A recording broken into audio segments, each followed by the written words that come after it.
இன்றைக்கு என்னென்னமோ கொடுக்குறேங்கிறாங்க. தேர்தல் விதிமுறை இப்படியே பேச முடியாது. இன்றைக்கு என்ன திராவிட முன்னேற்ற கழகம் ஆட்சிக்கு வந்த பிறகு என்னென்ன செஞ்சிருக்கிறாங்க சிந்திச்சு பாருங்க. இன்றைக்கு வரி, குடிநீர் வரி உயர்த்தியாச்சு, குப்பைக்கு வரி போட்டாங்க. போதாத காலத்து குப்பைக்கு வரி போட்ட ஒரே அரசாங்கம் இந்தியாவில் தமிழ்நாடு அரசாங்கம். வீட்டு வரி 100%, கடைக்கு 150%, ஆண்டுக்கு 6% உயர்வு. கரண்ட் பில்லு, கரண்ட் தொட்டா தான் ஷாக் அடிக்குது, கரண்ட் பில்லு கேட்டாவே ஷாக் அடிக்குது. அப்படி 67% கரண்ட் பில் உயர்வு.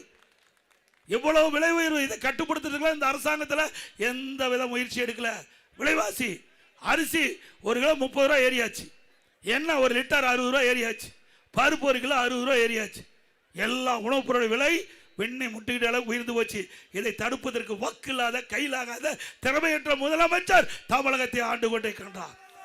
இன்றைக்கு கோவை மாநகரத்திலே தொழிலாளர்கள் நிறைந்த மாநிலம். இரவென்றும் பகலென்றும் பாராமல் தொழில் செய்கின்ற மக்கள் இன்றைக்கு வாழ முடியாத ஒரு சூழ்நிலை. அப்படிப்பட்ட காலகட்டத்தில் தேர்தலை நீங்கள் சந்திக்கிறீங்க. ஒவ்வொரு வாக்கும் முக்கியம். நீங்கள் போடுகின்ற வாக்கு தமிழகத்திலே ஒரு நல்ல ஆட்சி மலர்கின்றதற்கு போடுகின்ற வாக்காக நீங்கள் எண்ணி போட வேண்டும். மீண்டும் தீய சக்தி திமுக, ஏற்கனவே பொன்மன உச்சம்பல் புரட்சி தலைவர் எம்ஜிஆர் சொன்னார், தீய சக்தி திமுகவை வேரோடு தமிழகத்திலே அழிக்க வேண்டும் என்று. அழிப்பீங்களா?